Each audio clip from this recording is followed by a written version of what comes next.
The clock is ticking in the Middle East. Hamas has 72 hours to release the Israeli hostages. Authorities believe 20 are living, 27 are dead. This is according to Trump's plan.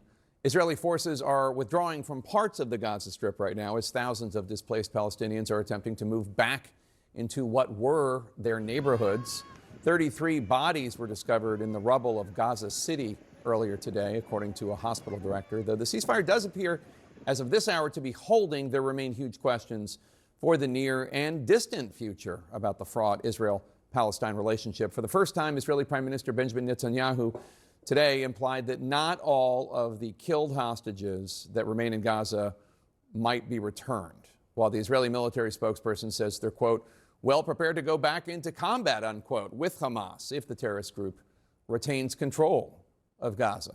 President Trump is expected to arrive in Israel on Monday as the first few points of his 20-point ceasefire and peace plan become reality. Joining us now to discuss is the Israeli ambassador to the United Nations, Danny Danon. Mr. Ambassador, thanks for joining us. After Hamas releases the hostages and Israel releases the Palestinian prisoners, after that comes point 6 of President Trump's 20-point plan. Point 6 reads, quote, Hamas members who commit to peaceful coexistence and to decommission their weapons will be given amnesty. Members of Hamas who wish to leave Gaza will be provided safe passage to receiving countries, unquote. That is obviously easier written than done. What will Israel do if Hamas does not lay down their arms or leave? Well, Jack, everyone in Israel is holding their breath for the release of the hostages in the next 72 hours. And we hope it will start even tomorrow. But I agree with you, that will be the easy part because it is very clear what we are receiving, what we are giving in exchange. The complex part will be the implementation of the second phase, the demilitarization of Gaza. And, you know, we know that we are dealing with Hamas. That is why the withdrawal of the forces of the IDF is gradual. What we did last night, we pulled back, but not completely out of the Gaza Strip. So we will still be there and we will follow what's happening there. I hope that they will comply with the agreement, that they will actually lay down their arms and allow international forces to take over and to start the reconstruction of Gaza, the radicalization of Gaza. But we will still be around watching very carefully what's happening. Point 9 of President Trump's 20-point plan establishes President Trump as the head of a, quote, board of peace. That board will oversee a temporary transitional government in Gaza. Has any part of that process started yet? And if not, who's in charge in Gaza right now? No, as of now, it's still a chaos. You know, it's a war zone. It's chaotic. I think now they are in the process of collecting the hostages and preparing the release of the hostages and also receiving the terrorists. You know, one part of the agreement, which is a very painful one, that we will release thousands of terrorists in the next coming days. So now they are working on the arrangements to receive those terrorists back into Gaza. I think, you know, we will have to rely on the international community. And that is why President Trump, you know, is also speaking with other leaders to think about the day after. Who will actually send forces, who will contribute knowledge management forces in order to govern in Gaza. They don't have any ability today to govern them by themselves. Yes or no, do you think this huge achievement would have happened without President Trump?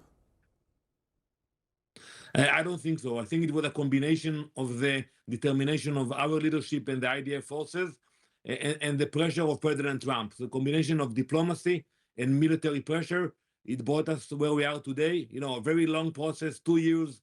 People are suffering in captivity, many casualties on both sides, and we are thankful for that. So you agree that Prime Minister Netanyahu could not have done this without Trump's help? I think it came together, you know, the timing of the pressure, the decision of the government to actually capture the city of Gaza. And we meant it. You know, we brought the forces. We were about to enter Gaza City. And I think it was a real threat.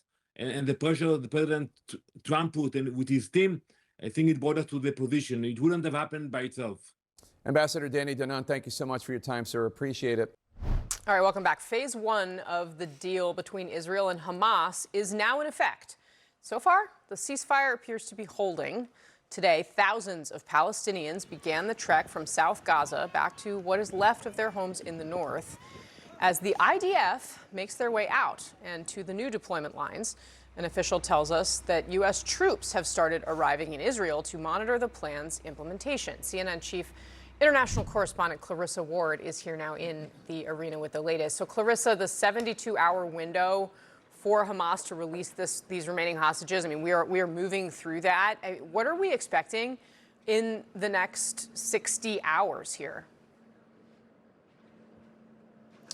So that's right, Casey. We're almost 12 hours into this ceasefire. It does appear to be holding, as you said. The IDF has pulled back to what they're calling the yellow line. That's the first retreat or withdrawal line per this plan. And we expect to see, we don't have an exact timeline, but sometime in the next 60 hours, we expect to see those hostages released. Now, important for our viewers to remember, 20 of those 48 hostages are believed to still be alive. At least 2 of those are believed to be in poor health.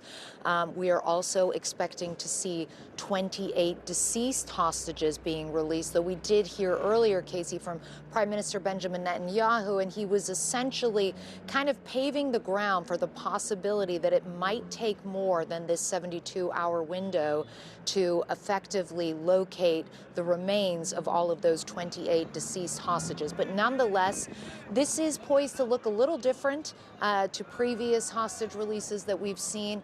According to the plan, the hostages should be released in one tranche or in one go. Previously, we had seen them released in smaller groupings. And then, of course, you are also expecting to see some 1,700 Palestinian detainees who have been held since October 7th, and the release of 250 Palestinian prisoners serving life sentences.